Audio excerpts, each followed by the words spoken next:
서울 강남 최고층 펜트하우스의 창가에 서서 도시의 불빛을 바라봅니다. 63층에서 내려다 보이는 야경은 형형색색의 별들이 지상에 내려앉은 듯한 착각을 일으킵니다. 화려한 도시의 불빛들이 창문을 통해 들어와 호화로운 거실 내부를 은은하게 비춥니다. 손안에는 오래된 회중시계가 놓여 있습니다. 황동 소재의 시계는 수많은 세월의 흔적으로 군데군데 변색되어 있지만 여전히 고급스러운 광채를 잃지 않았습니다. 시계의 유리면은 미세한 긁힘으로 가득하고 시계바늘은 더 이상 움직이지 않습니다. 시간은 1974년 3월 15일 오후 3시 14분에서 영원히 멈춰 있습니다. 지금 바로 구독하고 좋아요를 눌러주세요. 그리고 어디에서 보고 계신지 댓글로 남겨주세요. 여러분의 생각을 듣고 싶습니다. 매일 밤 이맘때면 제가 하는 의식과도 같은 일이 있습니다. 부드러운 무명천으로 정성스레 시계를 닦아내는 일입니다. 특히 뒷면에 각인된 글자를 더듬을 때면 50년 전 그 시절이 파도처럼 밀려옵니다. 이민수 영원히 함께 마이너스 이 5글자를 어루만질 때마다 가슴 한켠이 저미듯 아파옵니다. SK건설 회장이라는 직함 앞에서는 늘 단단한 표정으로 살아왔습니다. 수천 명의 직원을 거느린 기업인으로서 약한 모습을 보일 수 없었기 때문입니다. 하지만 이 시계 앞에서만큼은 저도 모르게 무너집니다. 창밖으로 보이는 화려한 빌딩들 중 상당수가 제가 지은 것들입니다. 하지만 그 어떤 건물도 이 낡은 시계만큼의 가치는 없습니다. 오늘 아침 출근길에 우연히 들은 라디오 프로그램이 계속 머릿속을 맴돕니다. 잃어버린 사랑을 찾아서라는 프로그램이었습니다. 청취자들의 가슴 아픈 사연을 소개하고 전국의 청취자들과 함께 잃어버린 사람을 찾아주는 방송이었습니다. 50년간 혼자만의 비밀로 간직해온 이야기를 이제는 세상과 나눌 때가 된 것 같습니다.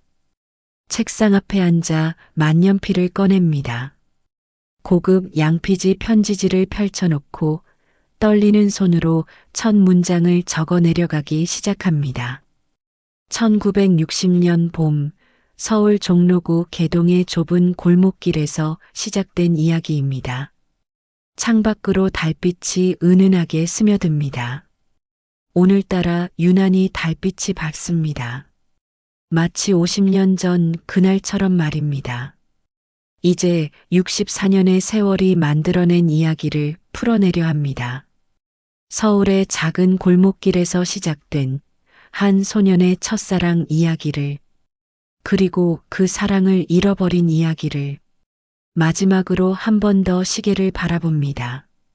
멈춰버린 시계바늘처럼 굳어버린 시간 속에 민수의 마지막 모습이 여전히 선명하게 살아있습니다. 이제 그 시간을 하나씩 되돌려 보려 합니다. 누군가는 이 이야기를 듣고 제가 그토록 찾아 헤매던 민수의 소식을 전해줄지도 모르니까요. 매일 아침 좁은 골목길을 지나다 보면 한 구석에서 꽃을 파는 할머니가 계셨습니다. 그 할머니 곁에는 항상 고등학교 교복을 입은 손녀가 있었습니다. 처음에는 그저 스쳐 지나가는 풍경 중 하나였을 뿐입니다.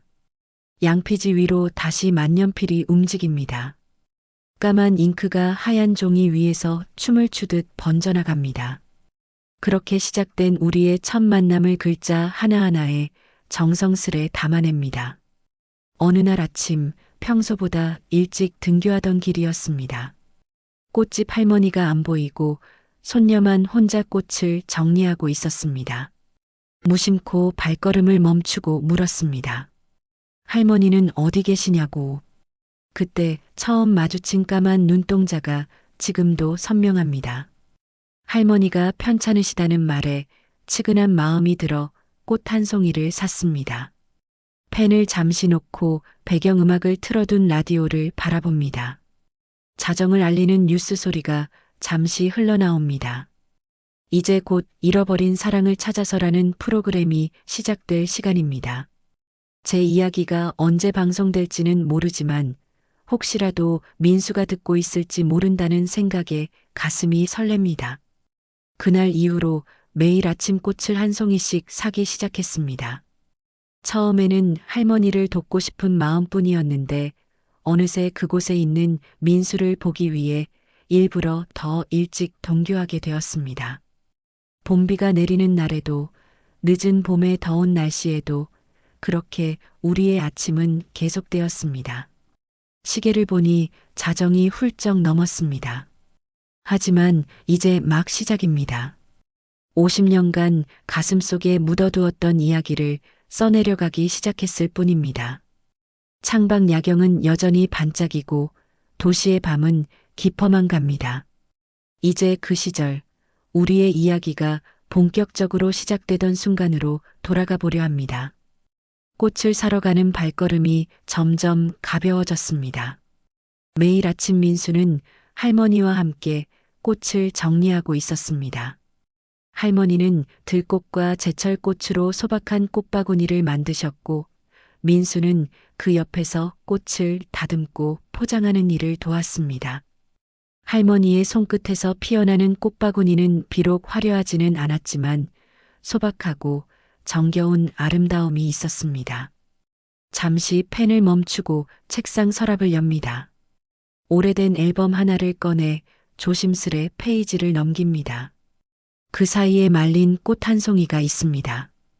64년의 세월이 지났지만 말린 꽃잎은 여전히 그때의 모습을 간직하고 있습니다. 민수가 제게 건네준 첫 번째 꽃입니다. 5월이 되자 길가에는 아카시아 향기가 가득했습니다. 어느 날 아침 늘 사던 꽃 대신 민수가 손수 만든 꽃갈피를 건네받았습니다. 책갈피 사이에는 들꽃이 정성스레 말려 있었고 꽃잎 하나하나가 투명한 빛을 머금고 있었습니다. 그날 처음으로 민수의 미소를 제대로 보았습니다. 수줍은 듯 고개를 숙이며 웃던 모습이 지금도 선명합니다. 만년필 잉크를 새로 채우며 그날의 기억을 더 선명하게 떠올립니다. 1960년의 서울은 전쟁의 상처가 채 아물지 않은 도시였습니다. 하지만 청계천 주변으로 시장이 다시 서기 시작했고 사람들의 얼굴에도 조금씩 희망이 피어나고 있었습니다. 학교가 끝난 후에도 종종 꽃집 앞을 지나곤 했습니다. 때로는 민수가 혼자 꽃을 정리하고 있었고 그럴 때면 잠시 이야기를 나누었습니다. 민수는 이화여고에 다니고 있었고 저처럼 장래에 대한 꿈이 있었습니다. 의사가 되어 아픈 사람들을 돕고 싶다는 민수의 꿈을 들으며 제 가슴도 덩달아 부풀어 올랐습니다. 창밖으로 보이는 도시의 불빛이 조금씩 희미해져 갑니다. 새벽이 가까워지고 있나 봅니다. 하지만 펜을 멈출 수 없습니다. 그 시절의 기억이 물밀듯이 밀려오기 때문입니다. 6월이 되자 장마가 시작되었습니다. 비가 내리는 날이면 꽃집 앞에 작은 천막이 쳐졌고 그 아래서 민수와 할머니는 꽃을 팔았습니다.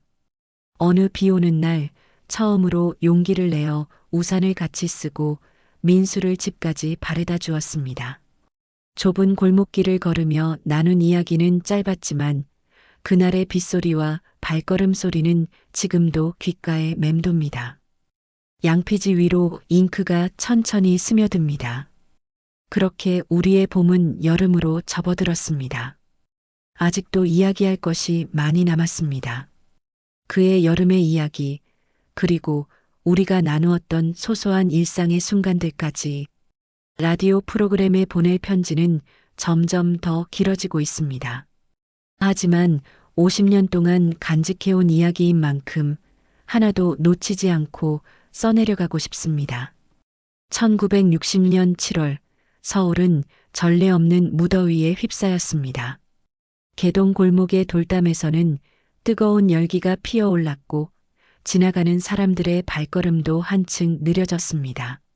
하지만 꽃집 앞에는 여전히 향기로운 공기가 감돌았습니다. 할머니는 더위를 식히라며 매일 아침 얼음물을 건네주셨고 민수는 꽃잎에 물을 뿌리며 시든 꽃들을 살려내고 있었습니다. 잠시 펜을 멈추고 책상 위에 놓인 오래된 사진첩을 다시 펼쳐봅니다. 바랜 사진 속에는 1960년 여름 광화문 거리가 담겨 있습니다.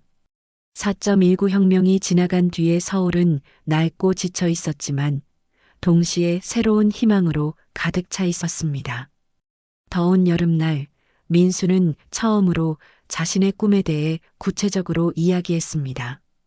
이화여고를 졸업하면 의과대학에 진학해서 소아과 의사가 되고 싶다고 했습니다. 할머니처럼 아픈 사람들을 돕고 싶다는 민수의 눈빛은 반짝반짝 빛났습니다. 저는 그날 처음으로 제 꿈도 이야기했습니다. 건축학을 공부해서 이 도시를 새롭게 만들고 싶다고. 창가에 서서 잠시 서울의 야경을 바라봅니다. 지금 이 거대한 도시를 보면서 그때 제가 꾸었던 꿈을 떠올립니다. 젊은 시절의 순수한 열정이 이렇게 현실이 되어 있다는 사실이 새삼 놀랍습니다. 8월의 어느 날 민수는 할머니가 쓰러지셨다며 며칠간 꽃집을 열지 못했습니다. 걱정되는 마음에 동네 병원을 수소문해서 찾아갔습니다. 병원 입구에서 만난 민수의 눈에는 눈물이 고여 있었습니다. 할머니는 오래전부터 심장이 좋지 않으셨다고 합니다. 그날 처음으로 민수의 손을 잡아주었습니다. 떨리는 손을 꼭 잡고 기다리는 동안 시간은 마치 멈춘 것처럼 느리게 흘렀습니다. 책상 위 회중시계를 바라봅니다. 시계바늘은 여전히 멈춰 있지만 그날의 시간만큼은 선명하게 기억납니다. 오후 3시 14분 의사가 할머니의 상태가 안정되었다는 소식을 전해주던 바로 그 순간 할머니가 퇴원하신 후 꽃집은 다시 활기를 되찾았습니다. 하지만 이제는 제가 매일 아침 일찍 들러 무거운 물통을 나르고 꽃을 정리하는 일을 도왔습니다. 민수는 제게 꽃의 이름과 꽃말을 가르쳐 주었고 저는 민수에게 수학 공부를 도와주었습니다. 점점 더워지는 여름날 우리의 마음도 조금씩 달아올랐습니다. 창밖의 비가 조금 더 거세져 옵니다. 서울의 밤거리는 빗물에 젖어 더욱 반짝입니다. 펜을 들고 잠시 생각에 잠깁니다. 그 여름의 마지막 날들이 떠오릅니다. 청계천 다리 위에서 불어오던 선선한 바람, 민수가 건네준 들꽃 한 송이, 그리고 처음으로 나누었던 약속. 여름방학이 끝나갈 무렵 민수와 함께 남산에 올랐습니다. 아직 서울타워가 없던 그때 남산에서 바라보는 서울은 마치 커다란 정원 같았습니다. 그곳에서 민수와 서로의 꿈을 응원하기로 약속했습니다. 언젠가 이 도시에 민수가 일하는 어린이 병원을 제가 지어주겠다고 약속했던 그날의 기억이 지금도 생생합니다.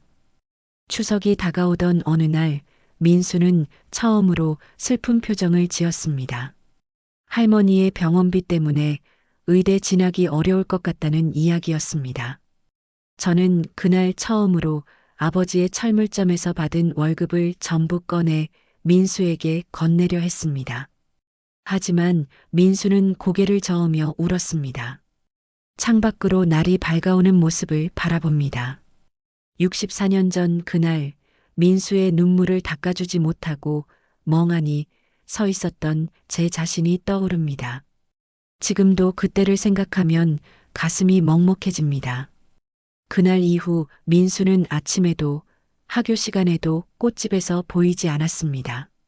할머니는 민수가 아르바이트를 구했다고 하셨습니다. 명동의 어느 다방에서 일하기 시작했다는 것이었습니다. 의대 진학을 위해 학비를 모으고 있다는 말씀에 마음이 무거워졌습니다. 만년필 잉크를 다시 채우며 잠시 숨을 고릅니다. 그때의 기억은 지금도 가슴 한켠을 저미듯 아픕니다. 10월이 되자 아침 공기는 더욱 차가워졌습니다. 등굣길에 들르는 꽃집에서 민수를 볼 수 없는 날들이 계속되었습니다.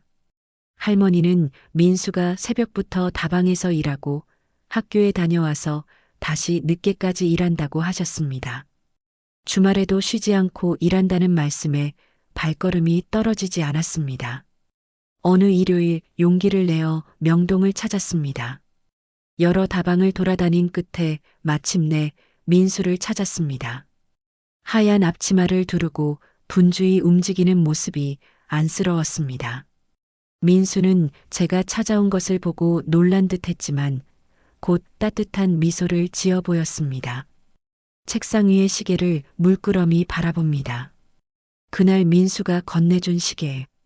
처음에는 받지 않으려 했지만 민수는 할머니의 병원비를 벌고 난 뒤 처음으로 산 것이라며 기어코 제게 주었습니다. 시계 뒷면에는 이민수 영원히 함께라는 글자가 새겨져 있었습니다. 그렇게 우리는 약속했습니다. 서로의 꿈을 이룰 때까지 포기하지 않기로. 민수는 의사가 되어 아픈 사람들을 돕고 저는 건축가가 되어 새로운 도시를 만들기로. 그리고 그 약속을 지키기 위해 각자의 자리에서 최선을 다하기로. 아침이 밝아오고 있습니다. 서울의 고층 빌딩들 사이로 희미한 햇살이 비춥니다. 64년 전 그날 우리가 나누었던 약속은 반만 이루어졌습니다. 저는 이 도시의 새로운 모습을 만들어냈지만 민수의 꿈은 어떻게 되었는지 알 수 없습니다. 그의 가을이 지나고 찾아온 겨울의 이야기를 쓰려니 다시 마음이 무거워집니다. 11월 말 서울에 첫눈이 내렸습니다. 개동 골목의 돌담 위에 하얀 눈이 소복이 쌓였고 꽃집 앞에는 겨울 국화와 함께 조화들이 진열되기 시작했습니다. 할머니의 건강은 조금씩 나아지고 있었지만 민수는 여전히 새벽부터 늦은 밤까지 다방에서 일했습니다. 만년필을 들어 잉크를 묻히면서 그의 겨울의 차가운 공기가 다시 느껴지는 듯합니다. 수험생이 된 민수는 다방 일이 끝난 후에도 늦게까지 공부를 했습니다. 가끔 다방에 들르면 민수는 잠깐의 휴식 시간에도 의학 교재를 펼쳐놓고 있었습니다. 피곤에 지친 얼굴이었지만 눈빛만은 여전히 반짝였습니다. 저는 그런 민수를 위해 매일 보온병에 따뜻한 호박죽을 담아갔습니다. 어머니께 배운 요리는 그것 하나뿐이었지만 민수는 항상 맛있게 먹어주었습니다.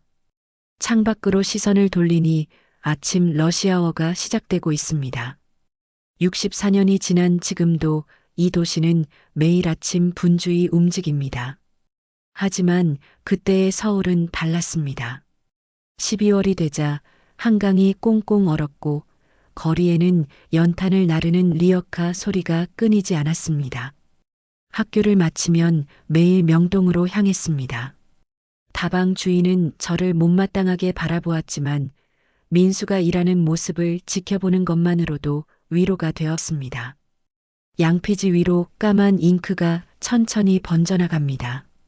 그리고 마침내 그날의 기억이 떠오릅니다. 성탄절 이브였습니다. 늦은 밤 다방 일을 마친 민수와 함께 종로 거리를 걸었습니다.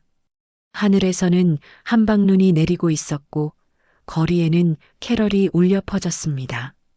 민수는 그날 처음으로 제 손을 잡았습니다. 차가운 손이었지만 가슴속은 따뜻했습니다. 잠시 펜을 멈추고 눈을 감습니다. 그날의 설렘이 다시 가슴속에서 울립니다. 하지만 기쁨도 잠시였습니다. 다음 날 민수의 할머니가 갑자기 쓰러지셨습니다. 병원에서는 수술이 필요하다고 했고 거액의 수술비가 필요했습니다. 민수는 더 이상 의대 진학은 꿈도 꿀 수 없다며 울었습니다. 저는 아버지께 무릎을 꿇고 사정드려 철물점의 적금을 빌렸습니다. 하지만 그것은 큰 실수였습니다. 책상 위의 시계가 아침 6시를 가리킵니다. 출근하는 직장인들의 발걸음 소리가 거리에서 들려옵니다. 철물점 적금을 빌린 것이 알려지자 아버지는 폭발하셨습니다. 수십 년간 모은 돈을 남의 집 수술비로 쓸 수 없다고 하셨습니다. 결국 그날 밤 아버지는 민수의 집으로 찾아가 돈을 돌려받아 오셨습니다. 그리고 저에게는 퇴학을 시키고 지방으로 보내겠다고 하셨습니다. 마지막 문장을 쓰며 깊은 한숨이 나옵니다. 그때 제가 조금 더 어른스러웠다면, 조금 더 현명했다면 어땠을까 하는 후회가 64년이 지난 지금도 가슴을 무겁게 합니다. 동이 트는 하늘을 바라보며 그 후에 일어난 일들을 써내려갈 준비를 합니다. 새해가 시작되고 얼마 지나지 않아 아버지는 저를 강원도 춘천의 고모님 댁으로 보내기로 결정하셨습니다. 그곳에서 학교를 다니라는 것이었습니다. 떠나기 전날 밤 몰래 집을 빠져나와 명동으로 향했습니다. 하지만 다방에는 민수가 없었습니다. 주인장은 민수가 이미 그만두었다고만 했습니다. 만년필을 들어 잉크를 묻히며 그날의 절박했던 마음이 다시 떠오릅니다. 꽃집으로 달려갔습니다. 한밤중이었지만 불빛이 새어나왔습니다. 할머니는 병원에서 퇴원하신 후 집에서 요양 중이셨고 민수는 이제 다방 일도 그만두고 할머니를 간호하고 있다고 했습니다. 하지만 민수는 저를 만나주지 않았습니다. 방문 너머로 들려오는 흐느낌 소리만이 제 가슴을 더욱 아프게 했습니다. 책상 위에 놓인 오래된 기차표를 집어듭니다. 64년 전 춘천행 기차를 탔던 그날의 표입니다. 종이는 누렇게 변색되었지만 그날의 아픔은 여전히 선명합니다. 1월 15일 서울역에서 춘천행 기차에 올랐습니다. 플랫폼에는 아버지만 서 계셨습니다. 기차가 움직이기 시작할 때 저 멀리 민수가 뛰어오는 것이 보였습니다.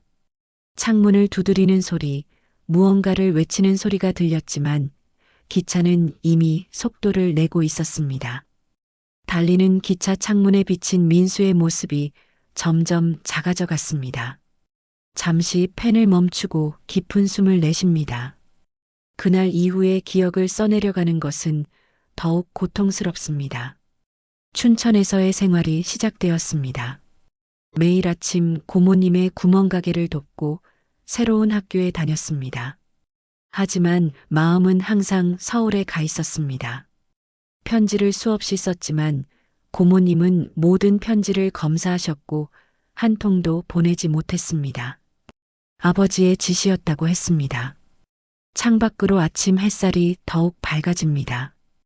회사원들을 태운 버스들이 줄지어 지나갑니다. 봄이 다가올 무렵 고모님을 통해 소식을 들었습니다. 민수의 할머니가 돌아가셨다는 것이었습니다. 그리고 민수는 할머니의 장례를 치른 후 어디론가 떠났다고 했습니다. 그날 밤 처음으로 제 방의 창문을 부수고 도망치려 했습니다. 하지만 결국 실패했고 그 대가로 한 달 동안 방에 갇혀 지내야 했습니다. 시계를 바라봅니다.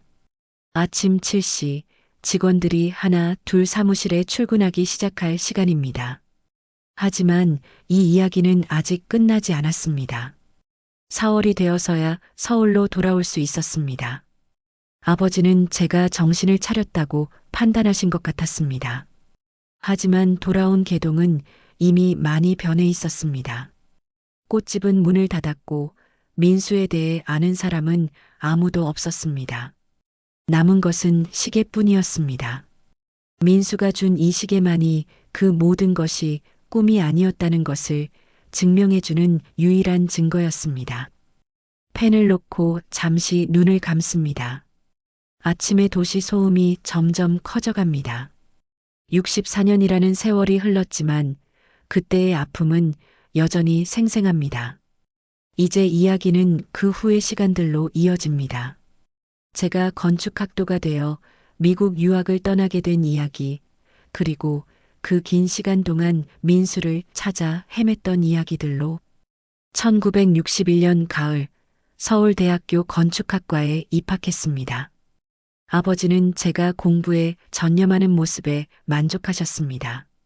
하지만 제가 도서관에서 보낸 시간의 절반은 의과대학 명단을 뒤지는데 사용됐습니다. 전국의 의과대학 입학생 명단을 하나하나 확인했지만 민수의 이름은 어디에도 없었습니다. 만년필로 양피지 위에 글자를 이어갑니다. 까만 잉크가 흐르는 모습이 마치 시간의 흐름 같습니다. 1965년 졸업을 앞두고 미국 유학의 기회를 얻었습니다. 하버드 건축대학원에 입학 허가서를 받았을 때 아버지는 처음으로 제게 눈물을 보이셨습니다. 하지만 출국을 준비하면서도 개동 골목을 매일 들렸고 민수에 대한 정보를 구했습니다. 주변 병원들을 돌아다니며 간호사 명단도 확인했습니다. 의사가 되지 못했다면 간호사가 되었을지도 모른다는 생각에서였습니다. 창밖으로 아침 햇살이 더욱 밝아집니다. 1960년대 후반의 기억이 선명하게 떠오릅니다. 보스턴에서의 생활은 고단했습니다. 건축 공부와 아르바이트를 병행하면서도 한인 커뮤니티의 도움을 받아 민수를 찾으려 했습니다. 당시 미국으로 유학 온 한국 의대생들의 모임에도 참석했습니다. 하지만 민수의 흔적은 찾을 수 없었습니다. 잠시 펜을 멈추고 책상 서랍에서 오래된 스케치북을 꺼냅니다. 그 안에는 제가 보스턴에서 그린 병원 설계도가 들어 있습니다. 1968년 대학원 졸업 작품으로 어린이 전문 병원을 설계했습니다. 교수님들은 왜 하필 병원이냐고 물었지만 저는 대답할 수 없었습니다. 그저 언젠가 민수에게 보여주고 싶었던 제 꿈의 설계도였습니다. 그 작품으로 최우수 졸업생상을 받았고 미국 최대 건축사무소의 취업 제안도 받았습니다. 양피지 위로 잉크가 천천히 스며듭니다. 1970년대로 접어드는 시기의 기억이 떠오릅니다. 1970년 서울로 돌아왔습니다. 아버지는 이미 많이 연로해지셨고 철물점은 문을 닫은 지 오래였습니다. 미국에서의 경력을 인정받아 대형 건설회사에 입사했고 승진도 빨랐습니다. 하지만 퇴근 후에는 여전히 민수를 찾아다녔습니다. 이화여대 동창의 명부도 확인했고 서울 시내 모든 병원의 의료진 명단도 뒤졌습니다. 창밖으로 출근하는 직원들의 모습이 보입니다. 그들이 오가는 이 건물도 제가 설계한 것들 중 하나입니다. 사업은 성공적이었습니다. 30대 중반에 이미 건설회사의 임원이 되었고 40대 초반에는 SK건설의 대표이사가 되었습니다. 승승장구하는 제 모습을 신문에서도 다뤘습니다. 어쩌면 민수가 이 기사들을 보고 연락해올지도 모른다는 신락 같은 희망을 가졌습니다. 하지만 소식은 없었습니다. 마지막 문장을 쓰며 깊은 한숨이 나옵니다. 성공이라는 것이 때로는 얼마나 공허한 것인지를 절감하게 되는 순간들이었습니다. 이제 이야기는 1980년대 제가 본격적으로 거대 건설사를 이끌어가던 시기로 접어듭니다. 1980년 SK건설은 중동 건설 붐의 중심에 있었습니다. 사우디아라비아, 쿠웨이트, UAE의 거대 프로젝트들을 수주했고 회사의 규모는 기하급수적으로 커져갔습니다. 한국 경제의 기적이라고들 했습니다. 하지만 저는 매주 금요일마다 을지로 인쇄소를 찾았습니다. 전국 각지의 의료진 명부를 인쇄해달라고 부탁하기 위해서였습니다. 만년필 잉크를 다시 채우며 그 시절을 회상합니다. 1985년 서울의 스카이라인을 바꾸는 첫 번째 프로젝트를 시작했습니다. 여의도에 63빌딩을 짓는 일이었습니다. 당시 저의 나이 41, 언론은 최연소 건설 재벌이라며 극찬했습니다. 준공식장에는 수많은 인파가 몰렸지만 저는 그들 속에서 민수의 얼굴을 찾고 있었습니다. 창밖으로 63빌딩이 희미하게 보입니다. 아침 햇살에 반사된 금빛 외관이 여전히 눈부십니다. 1988년 서울 올림픽을 앞두고 강남 개발 사업을 총괄했습니다. 테헤란로의 고층 빌딩들이 하나둘 완성되어 갈 때마다 옛 개동 골목의 모습은 더욱 희미해져 갔습니다. 재개발 지역 주민들의 명단을 일일이 확인했고 이주하는 병원들의 기록도 살폈습니다. 하지만 민수의 흔적은 없었습니다. 양피지 위로 글씨가 이어집니다. 1990년대의 기억이 또렷이 떠오릅니다. 1990년대 초 IMF 외환위기 이전까지 회사는 최고의 전성기를 누렸습니다. 아시아 각국에 지사를 세웠고 해외 프로젝트들도 늘어났습니다. 각국의 한인회를 통해 민수의 행방을 수소문했습니다. 혹시 외국의 병원에서 일하고 있을지도 모른다는 생각에서였습니다. 책상 위의 시계가 9시를 가리킵니다. 회의 시간이 다가오고 있지만 이야기는 계속됩니다. 1997년 외환위기 때는 회사도 큰 위기를 맞았습니다. 수많은 직원들을 내보내야 했고 밤잠을 이루지 못하는 날들이 계속됐습니다. 그때 문득 민수라면 어떤 선택을 했을까 생각했습니다.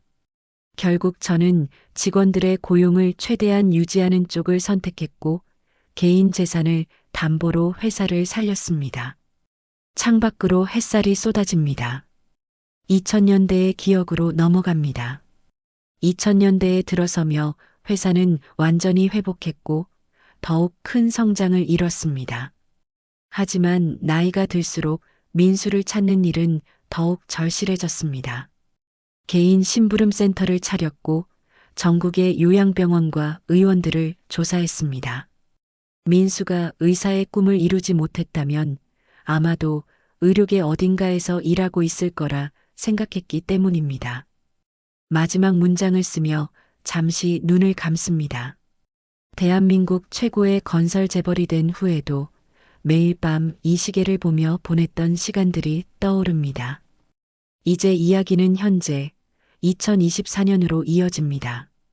며칠 전 우연히 마주친 그 소녀의 이야기를 쓸 시간입니다. 2024년 2월의 어느 날 아침, 평소처럼 회사로 가는 길이었습니다. 종로의 한 사거리에서 신호를 기다리고 있을 때였습니다.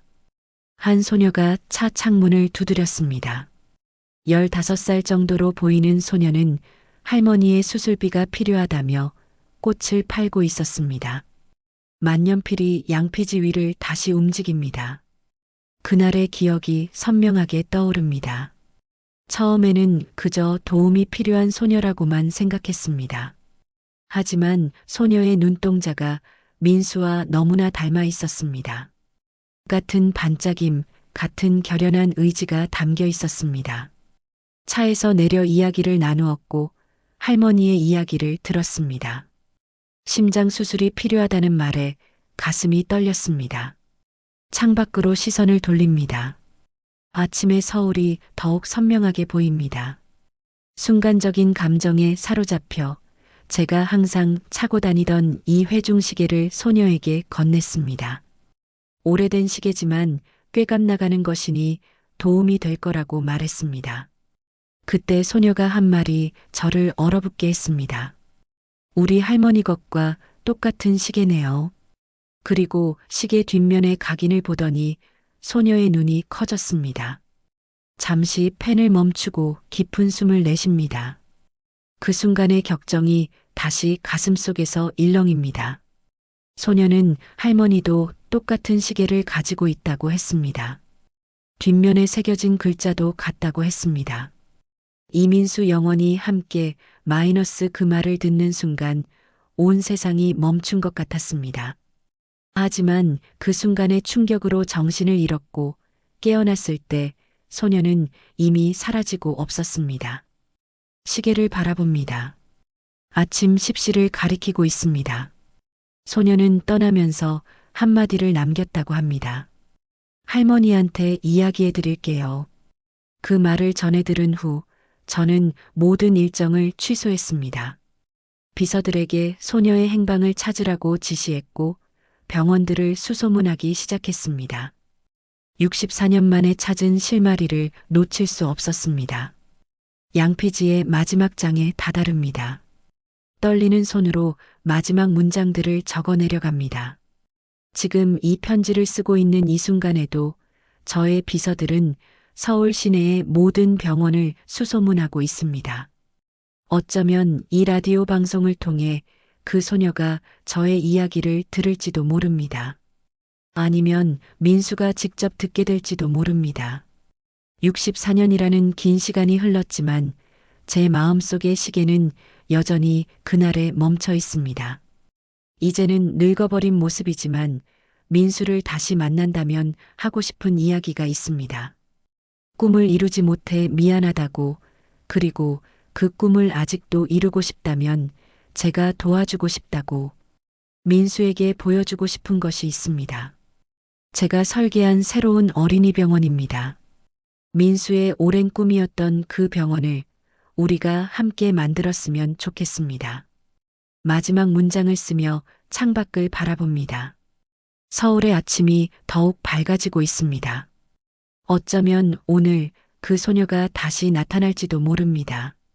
아니면 민수가 이 이야기를 듣고 연락해 올지도 모릅니다.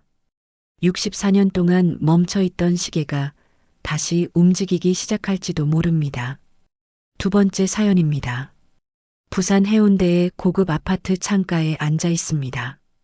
54년 전 그날처럼 바다에는 안개가 자욱합니다.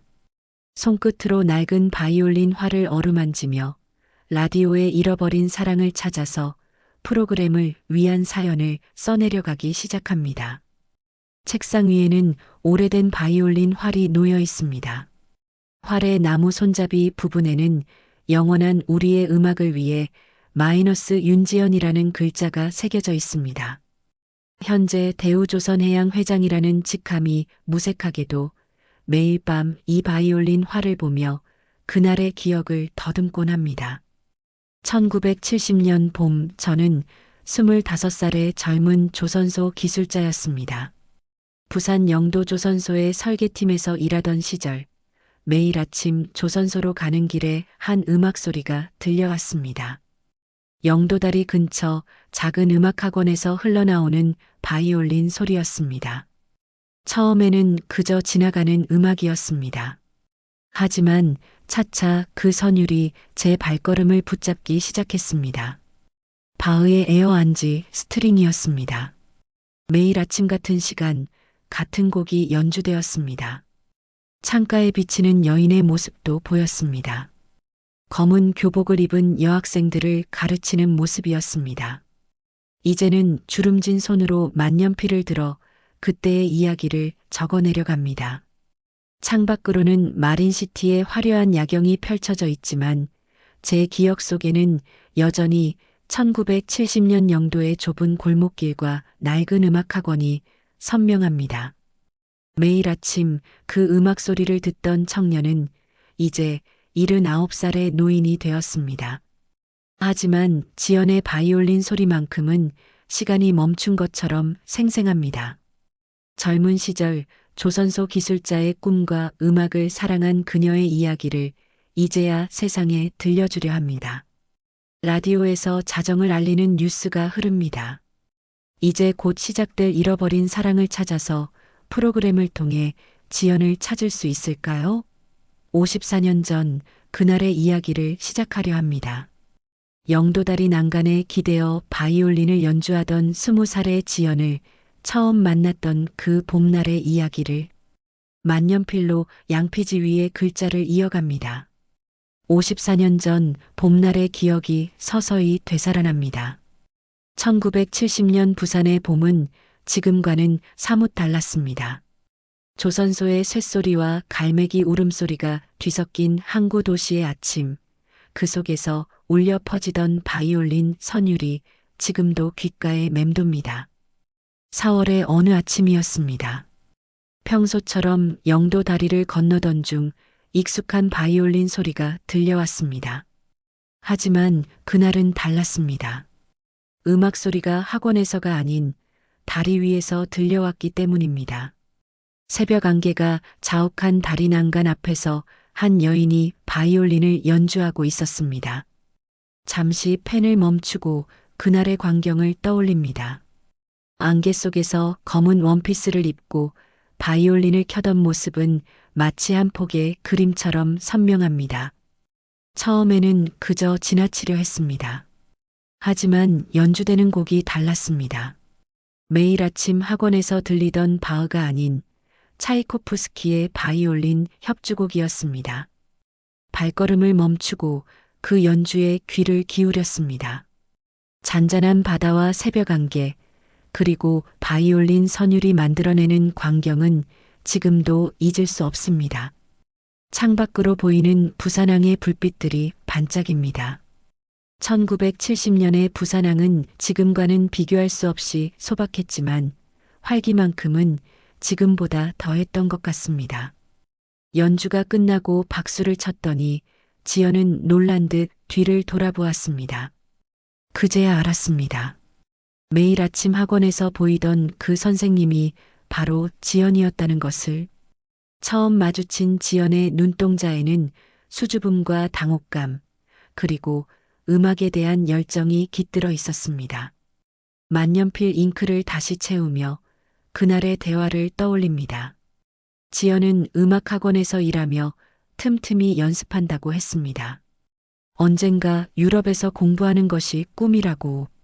하지만 어려운 집안 사정 때문에 당장은 불가능하다고 했습니다. 그래서 매일 새벽 아무도 없는 다리 위에서 연습한다고 했습니다. 그날 아침 저는 처음으로 제 꿈도 이야기했습니다. 조선소 기술자가 아닌 배를 설계하는 엔지니어가 되고 싶다고. 양피지 위로 잉크가 번져나갑니다.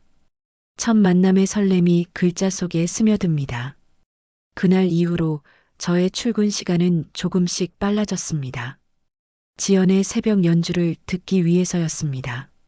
때로는 바흐, 때로는 모차르트, 그리고 가끔은 차이코프스키의 선율이 안개 낀 부산항을 채워갔습니다. 조선소의 거친 일상에서 그 시간만큼은 마치 다른 세상에 있는 것 같았습니다. 밤이 깊어갑니다. 창밖에서 들려오는 파도 소리가 54년 전 그날의 바이올린 소리와 어우러지는 것 같습니다. 젊은 시절의 떨림과 설렘이 다시 가슴속에서 울립니다. 이제 이야기는 우리의 만남이 깊어지던 봄날의 끝자락으로 이어집니다.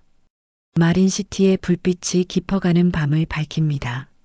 만년필을 들어 1970년 5월의 이야기를 시작합니다. 그때 부산은 급격한 변화의 시기였습니다. 조선소에는 해외 수주가 늘어났고 도시는 개발의 열기로 가득했습니다. 매일 아침 지연의 연주를 듣는 것이 일과가 되었습니다. 점차 지연도 제 존재를 자연스럽게 받아들였고 연주가 끝나면 잠깐씩 이야기를 나누었습니다. 어느 날은 바이올린을 가까이서 보여달라고 했더니 지연은 수줍게 웃으며 바이올린을 건네주었습니다. 1920년대 제작된 독일 바이올린이라고 했습니다. 할아버지가 남겨주신 유일한 유산이라고. 창밖으로 보이는 광안대교의 불빛이 물결처럼 일렁입니다. 54년 전 영도다리의 모습과 오버랩됩니다. 지연은 틈틈이 바이올린 레슨을 하면서 유학 자금을 모으고 있었습니다. 오스트리아 빈음대가 목표라고 했습니다. 저는 퇴근 후에 영어와 독일어를 공부하는 지연의 모습을 자주 보았습니다. 음악학원 창가에 불이 켜져 있으면 계단에 앉아 공부하는 지연의 뒷모습이 보였습니다. 잠시 펜을 멈추고 옆에 놓인 낡은 악보를 펼쳐봅니다. 지연이 즐겨 연주하던 차이코프스키의 악보입니다. 귀퉁이에는 지연의 작은 메모들이 남아 있습니다. 5월 말 조선소에 기쁜 소식이 있었습니다.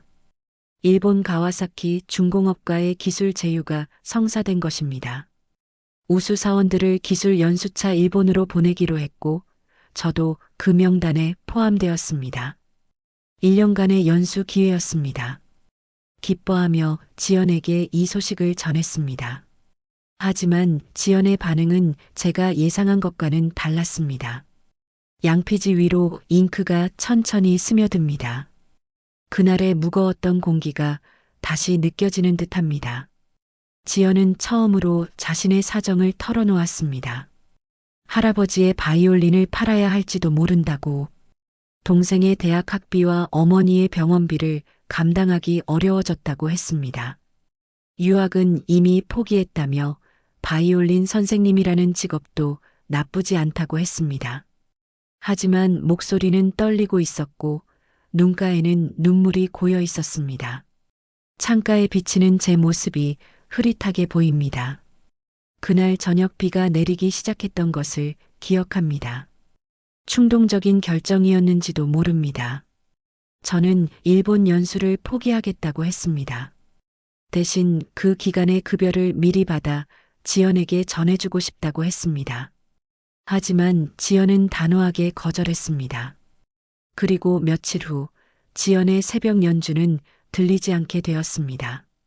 음악학원에도 더 이상 지연의 모습은 보이지 않았습니다.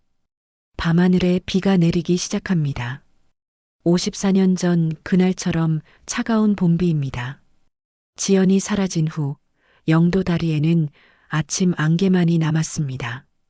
조선소로 향하는 발걸음은 더욱 무거워졌고 바다의 모습도 달라 보였습니다. 이제 이야기는 지연을 찾아 헤매던 그날들로 이어집니다. 깊어가는 밤, 바이올린 활을 손에 쥐고 1970년 여름으로 돌아갑니다. 결국 저는 일본 연수를 떠나기로 했습니다. 지연을 찾지 못한 채 가와사키 조선소행배에 올랐던 그날의 기억이 선명합니다. 1970년 6월 부산항을 떠나는 배 위에서 영도 다리를 바라보았습니다. 지연의 바이올린 소리가 들리던 자리에는 아침 안개만이 피어오르고 있었습니다.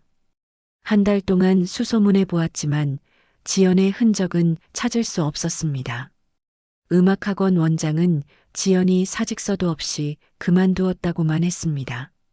만년필로 양피지 위에 그날의 기억을 새겨갑니다. 54년이 지났지만 부산항이 점점 작아지던 그날의 풍경이 여전히 가슴 한켠을 무겁게 합니다. 가와사키에서의 생활이 시작되었습니다. 낮에는 조선소에서 선박 설계를 배웠고 밤에는 일본어를 공부했습니다. 하지만 주말마다 요코하마의 음악학교들을 찾아다녔습니다. 혹시 지연이 일본으로 유학을 왔을지도 모른다는 희망 때문이었습니다. 클래식 공연장도 찾아가 보았습니다. 언젠가 지연이 무대에 서 있을지도 모른다는 생각으로 창밖으로 보이는 부산항의 불빛들이 54년 전 가와사키의 밤거리와 겹쳐집니다. 어느 날 도쿄의 한 작은 바이올린 공방을 발견했습니다. 그곳에서 지연의 바이올린과 똑같은 1920년대 독일산 바이올린을 보았습니다. 충동적으로 그 바이올린을 샀습니다. 당시 6개월치 월급과 맞먹는 금액이었지만 망설이지 않았습니다. 언젠가 지연을 다시 만나면 선물하고 싶었습니다. 잉크를 다시 채우며 잠시 숨을 고릅니다. 책상 서랍에서 오래된 사진 한 장을 꺼냅니다. 가와사키 조선소 앞에서 찍은 단체 사진입니다. 기술 연수 과정에서 저는 두각을 나타냈습니다. 특히 선박 설계 분야에서 인정을 받았고 일본 엔지니어들도 제 아이디어에 관심을 보였습니다. 하지만 성공의 기쁨도 잠시 문득문득 지연의 바이올린 소리가 그리워졌습니다. 조선소의 쇳소리와 기계음 속에서 차이코프스키의 선율을 떠올렸습니다. 창밖에서 들려오는 파도 소리에 잠시 귀를 기울입니다. 1970년 말 귀국을 앞두고 마지막으로 도쿄의 음악학교들을 돌았습니다. 오스트리아 유학생 명단도 확인해 보았습니다. 하지만 지연의 이름은 없었습니다. 대신 바이올린 활을 하나 구입했습니다. 100년 된 페르남부코 목재로 만든 활이었습니다. 장인의 손길이 느껴지는 활에 특별히 문구를 새겨달라고 부탁했습니다. 영원한 우리의 음악을 위해 마이너스 윤지현. 양피지 위로 글씨가 이어집니다. 1971년 새해가 시작될 무렵의 이야기입니다. 일본에서의 시간은 제게 많은 것을 가르쳐 주었습니다. 선박 설계 기술뿐만 아니라 기다림의 의미도 배웠습니다. 매일 밤 바이올린과 활을 닦으며 언젠가 지연을 다시 만날 수 있으리라는 희망을 품었습니다. 귀국을 하루 앞둔 밤 가와사키 항구에서 바다를 바라보며 약속했습니다. 반드시 성공해서 지연의 꿈을 이루어 주겠다고. 밤이 더욱 깊어갑니다. 이제 이야기는 한국으로 돌아와 조선소 기술자에서 경영자로 성장해가는 시기로 접어듭니다. 하지만 그 모든 순간에도 지연을 향한 마음만큼은 처음 그대로였습니다. 새벽이 가까워오는 마린시티의 창가에서 1971년 봄으로 돌아갑니다. 부산항에 입항하던 그날 안개 낀 영도다리는 여전히 제자리에 있었지만 많은 것이 달라져 있었습니다. 1971년 3월 귀국 후 처음으로 찾은 곳은 옛 음악학원이었습니다. 하지만 그곳은 이미 다른 가게로 바뀌어 있었습니다. 주변 주민들은 음악학원이 문을 닫은 지 오래되었다고만 했습니다. 지연의 집이 있던 골목을 찾아갔지만 이사 간 지 몇 달이 되었다는 말만 들을 수 있었습니다. 만년필 잉크가 양피지 위로 천천히 스며듭니다. 그때의 실망감이 다시 가슴을 적십니다. 조선소로 복귀한 저는 일본에서 배운 기술을 바탕으로 빠르게 성장했습니다. 특히 새로운 선박 설계 방식을 도입하여 주목을 받았습니다. 같은 해가을 최연소 설계팀장으로 승진했습니다. 하지만 매일 아침 영도다리를 건널 때면 여전히 지연의 바이올린 소리를 기다렸습니다. 책상 위에 바이올린 활을 바라봅니다. 54년의 세월이 지났지만 페르남부코 목재는 여전히 고귀한 광택을 잃지 않았습니다. 1972년 회사는 대규모 확장을 시작했습니다. 거제도에 새로운 조선소를 건설하는 프로젝트를 제가 맡게 되었습니다. 매주 서울과 거제도를 오가는 출장이 이어졌고 그때마다 클래식 공연장을 찾았습니다. 혹시라도 지연이 무대에 서 있을까 하는 희망으로 심지어 빈 음대에도 편지를 보냈습니다. 1970년 이후 입학한 한국 학생들의 명단을 문의하는 내용이었습니다. 창밖으로 보이는 새벽바다가 잔잔합니다. 1970년대 초반의 부산항은 지금과는 비교할 수 없이 바빴습니다. 조선소가 성장하면서 저의 위치도 달라졌습니다. 1973년 35세의 나이로 기술이사가 되었습니다. 언론에서는 조선업계의 신데렐라 스토리라고 다뤘습니다. 기사가 날 때마다 지연이 이 기사를 보고 연락해 올지도 모른다는 생각을 했습니다. 하지만 전화는 오지 않았습니다. 잉크를 다시 채우며 잠시 생각에 잠깁니다. 회사의 성장과 함께 저의 인생도 달라졌습니다. 하지만 제 방에는 여전히 그 바이올린과 활이 놓여 있었습니다. 가끔은 어머니가 소개하는 선을 받기도 했습니다. 하지만 약혼식 날짜가 잡힐 때마다 이상한 일들이 일어났습니다. 한 번은 파혼 직전에 일본 출장이 잡혔고 또 한 번은 거제도 조선소에서 긴급 상황이 발생했습니다. 마치 운명이 저를 붙잡는 것만 같았습니다.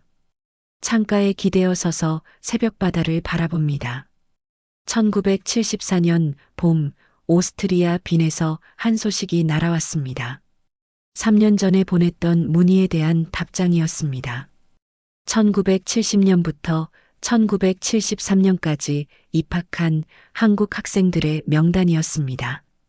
가슴 떨리는 마음으로 명단을 확인했지만 지연의 이름은 없었습니다. 대신 그날 저녁 저는 처음으로 바이올린 레슨을 받으러 갔습니다. 지연이 그토록 사랑했던 음악을 조금이나마 이해하고 싶었습니다. 펜을 놓고 잠시 눈을 감습니다. 서툰 운지법으로 바이올린을 배우던 그 시절, 40이 넘어 늦게 시작한 음악이었지만 그것은 지연과 가장 가까워질 수 있는 순간이었습니다. 이제 이야기는 제가 대우조선의 대표이사가 되어가는 시기로 이어집니다. 하지만 성공의 순간에도 제 마음속에는 항상 그 봄날의 바이올린 소리가 울리고 있었습니다. 새벽 3시 마린시티의 불빛이 하나 둘 꺼져갑니다. 1975년으로 돌아가는 기억은 여전히 선명합니다. 대우조선이 세계적 기업으로 성장하던 그 시기, 저의 개인적인 찾기는 더욱 절실해졌습니다. 1975년 가을, 대우조선 기술 담당 부사장으로 승진했습니다.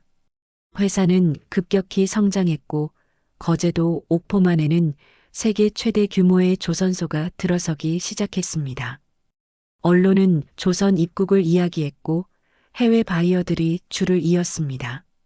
하지만 저는 그 바쁜 와중에도 특별한 프로젝트를 시작했습니다. 만년필로 양피지 위에 그때의 기억을 새겨갑니다. 전국의 음악학교와 예술고등학교에 장학금 제도를 만들었습니다. 회사 이름으로 했지만 실은 지연을 찾기 위한 시도였습니다. 혹시 지연이 음악을 가르치고 있다면 이 소식을 듣고 연락해 올지도 모른다는 생각에서였습니다. 장학생 선발 과정에서 모든 음악교사의 명단을 확인했고 전국의 음악학원 자료도 수집했습니다. 책상 위에 놓인 바이올린 활을 조심스레 만져봅니다. 1976년 회사는 유럽 시장 진출을 본격화했습니다. 출장으로 유럽을 다닐 때마다 클래식 공연장을 찾았고 한인 음악가 모임에도 참석했습니다. 오스트리아 빈에서는 일주일을 더 머물며 음악학교들을 돌아다녔습니다. 지연의 꿈이었던 그곳에서 어쩌면 그녀를 만날 수 있지 않을까 하는 희망 때문이었습니다. 창밖으로 보이는 새벽바다가 점점 밝아옵니다. 1977년 겨울, 뜻밖의 소식을 들었습니다. 부산의 한 요양원에서 노인 환자들을 위해 자원봉사로 바이올린을 연주하는 여성이 있다는 것이었습니다.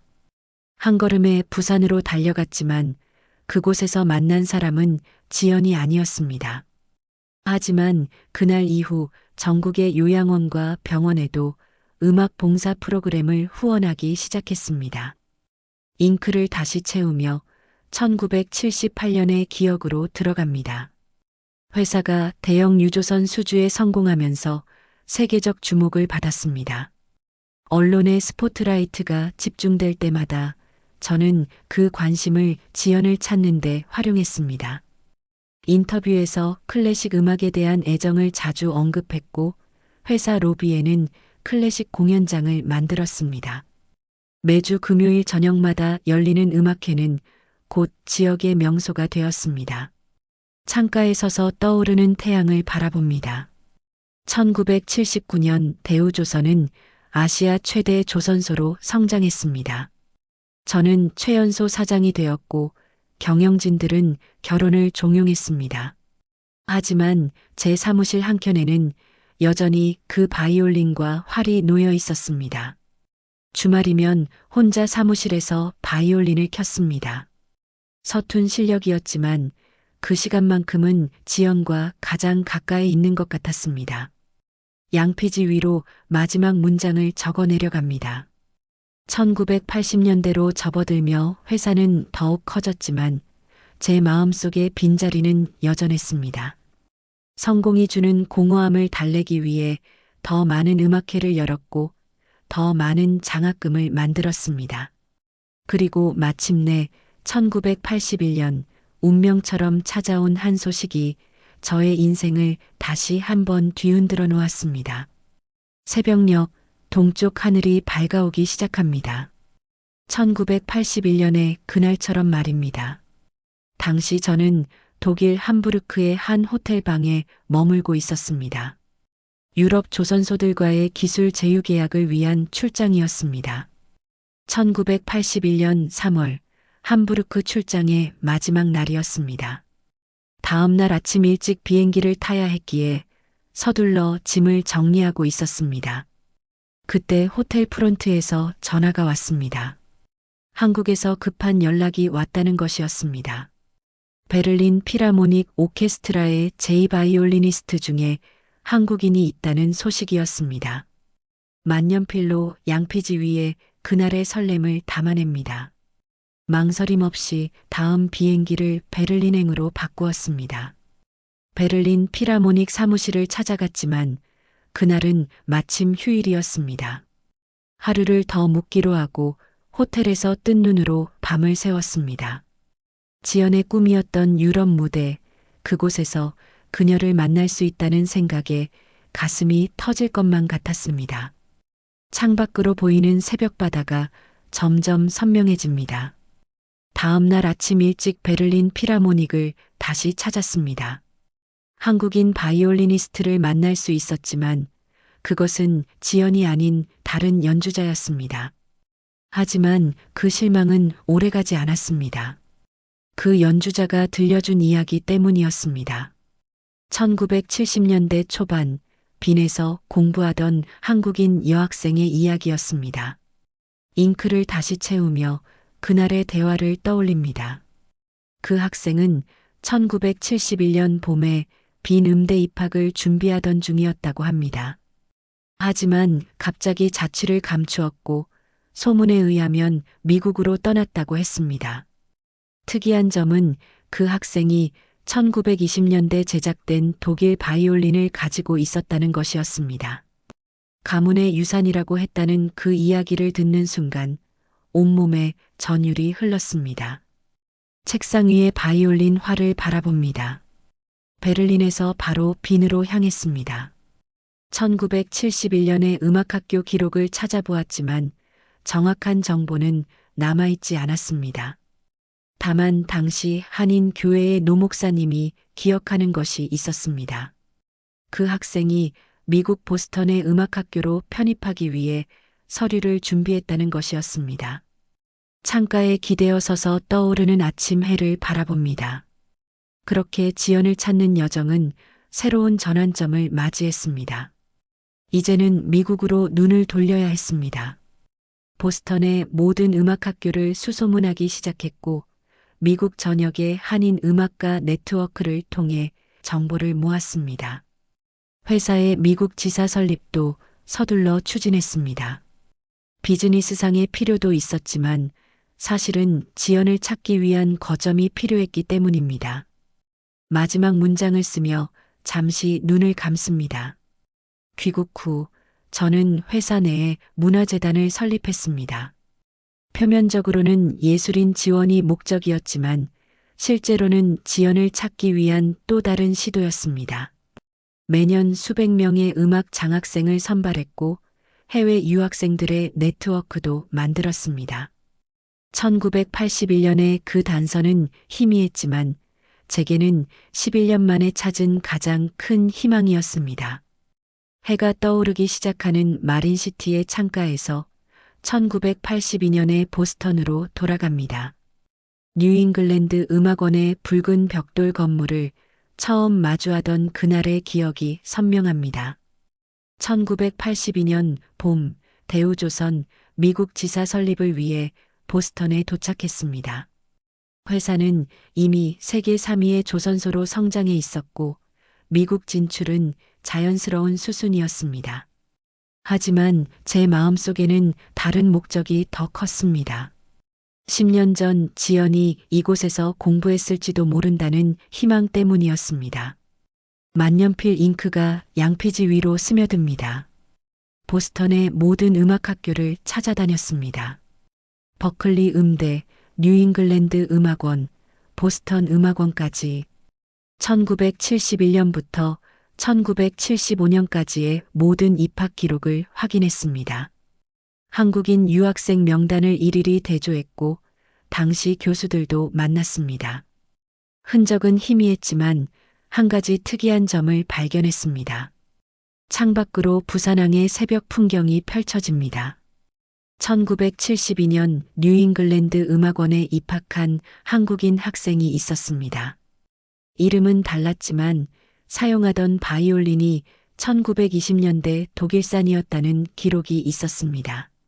더욱 놀라운 것은 그 학생이 1년 만에 장학금을 받고 줄리어드 음대로 편입했다는 사실이었습니다. 잉크를 다시 채우며 1983년에 뉴욕으로 이야기를 옮깁니다. 줄리어드 음대에서도 비슷한 기록을 찾았습니다. 하지만 그 학생은 1974년 갑자기 학업을 중단했습니다. 이유는 가족의 병환이라고만 기록되어 있었습니다. 그 후의 행적은 더 이상 찾을 수 없었습니다. 하지만 저는 확신했습니다. 그것이 지연이었다는 것을. 할머니의 병환 때문에 꿈을 포기했던 그날처럼 또다시 가족을 위해 자신의 꿈을 접었을 것이라고. 책상 위에 바이올린 활을 들어 올립니다. 1985년 회사는 미국 전역에 지사를 확장했습니다. 저는 출장 때마다 그 지역의 음악학교와 오케스트라를 찾아다녔습니다. 특히 병원과 요양원의 음악치료 프로그램에 주목했습니다. 지연이라면 그곳에서 일하고 있을지도 모른다는 생각 때문이었습니다. 창밖의 하늘이 점점 밝아옵니다. 1987년 한 가지 결심을 했습니다. 줄리어드 음대에 윤지연 장학금을 설립한 것입니다. 매년 한국인 바이올리니스트를 선발해 전액 장학금을 지원하는 프로그램이었습니다. 장학금 수여식에는 항상 제가 직접 참석했습니다. 어쩌면 지연이 이 소식을 듣고 나타날지도 모른다는 희망 때문이었습니다. 양피지의 마지막 줄에 다다릅니다. 1989년까지 미국 전역을 수소문했지만 결정적인 단서는 찾지 못했습니다. 대신 저는 매년 정기적으로 뉴욕과 보스턴을 오갔습니다. 클래식 공연장을 찾았고 음악학교의 동창회에도 참석했습니다. 실패할 때마다 상처는 깊어졌지만 포기할 수는 없었습니다. 그렇게 1990년대로 접어들었고 예상치 못한 곳에서 새로운 소식이 날아왔습니다. 아침이 밝아오는 마린시티의 창가에 앉아 1990년의 그날을 떠올립니다.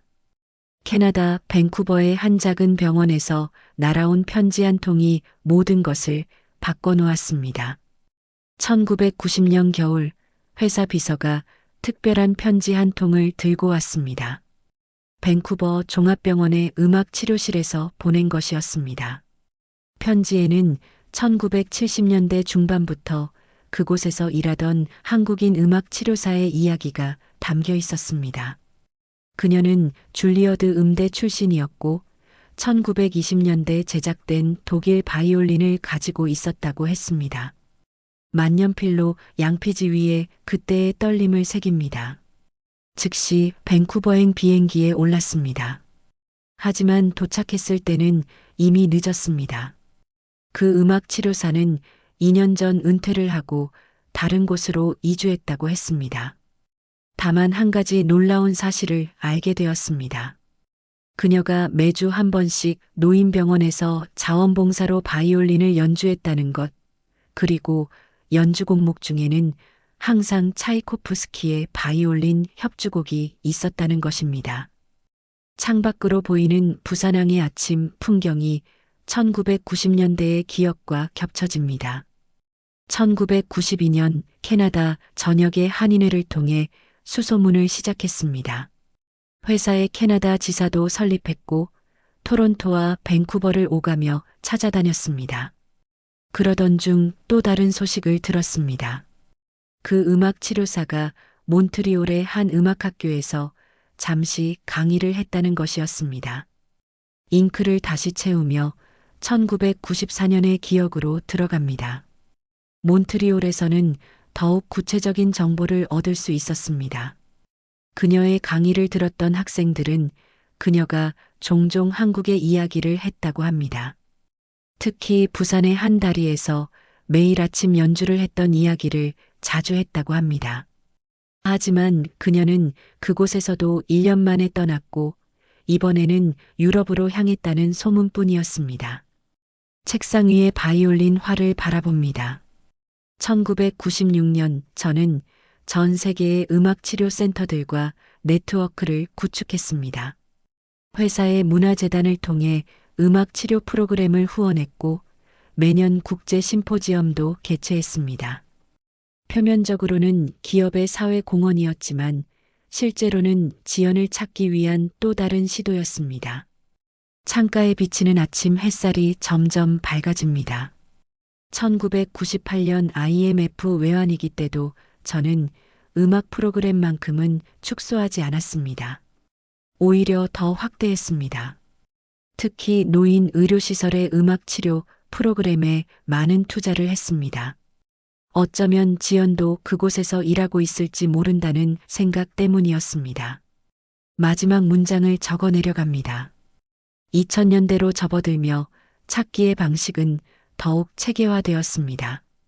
인터넷이 발달하면서 전 세계 음악인들의 네트워크가 형성되었고 저는 그 모든 정보를 수집했습니다. 하지만 지연의 흔적은 여전히 희미했습니다. 그리고 2024년 현재 마침내 기다리던 순간이 찾아왔습니다. 아침 햇살이 마린시티의 펜트하우스를 가득 채웁니다. 2024년 2월의 마지막 날 54년 만에 기다림이 끝나가는 순간입니다. 일주일 전 일입니다.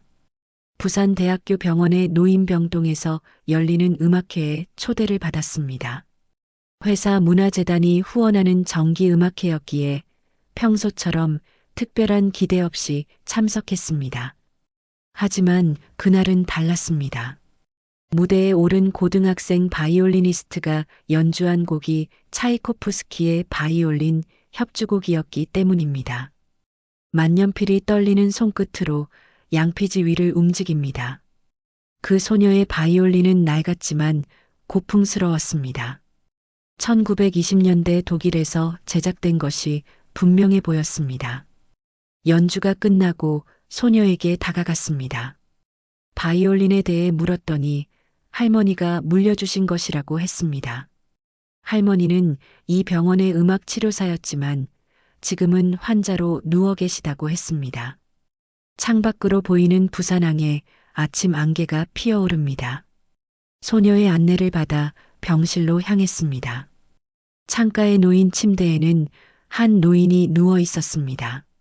세월의 흔적이 깊게 패인 얼굴이었지만 그 눈동자만큼은 54년 전 그대로였습니다. 침대 옆 테이블에는 오래된 바이올린 활이 놓여 있었고 그 손잡이에는 영원한 우리의 음악을 위해 마이너스 윤지연이라는 문구가 새겨져 있었습니다. 잉크를 다시 채우며 일주일 전의 만남을 계속해서 써내려갑니다. 지연은 저를 바로 알아보았습니다. 54년이라는 세월이 무색하게 우리는 그날의 이야기를 이어갔습니다. 지연은 줄리어드를 중퇴한 후 캐나다에서 음악 치료를 공부했고 세계 각지의 병원에서 일했다고 합니다. 10년 전 고향 부산으로 돌아와 이 병원에서 일해왔지만 작년부터는 환자가 되어 이곳에 누워 있다고 했습니다. 책상 위에 두 바이올린 활이 나란히 놓여 있습니다. 지연은 웃으며 말했습니다. 제가 설립한 문화재단의 후원으로 많은 병원에서 음악 치료 프로그램을 진행할 수 있었다고. 신문에서 저의 소식을 볼 때마다 먼저 연락하고 싶었지만 자신의 모습이 초라해 보일까봐 망설였다고 합니다. 하지만 병이 깊어지면서 손녀에게 이야기를 전해주었고 손녀가 이 병원의 음악회에서 연주하게 된 것이었습니다. 창가에 서서 떠오르는 해를 바라봅니다. 지난 일주일 동안 저는 매일 병실을 찾았습니다. 지연의 손녀는 할머니가 가르쳐준 차이코프스키를 연주했고 지연은 희미한 미소를 지으며 듣고 있었습니다. 어제는 제가 오랫동안 간직해온 바이올린과 활을 가져갔습니다. 지연은 그것을 보고 눈물을 흘렸습니다. 우리가 꿈꾸었던 그 모든 음악이 그 눈물 속에 담겨 있었습니다. 마지막 문장을 적어 내려갑니다. 오늘 아침 이 라디오 사연을 쓰고 있는 지금 이 순간에도 저는 서두르고 있습니다. 잠시 후면 지연의 병실로 가야 하기 때문입니다. 오늘은 특별한 날입니다. 지연의 손녀가 줄리어드 음대 입학 허가를 받았기 때문입니다.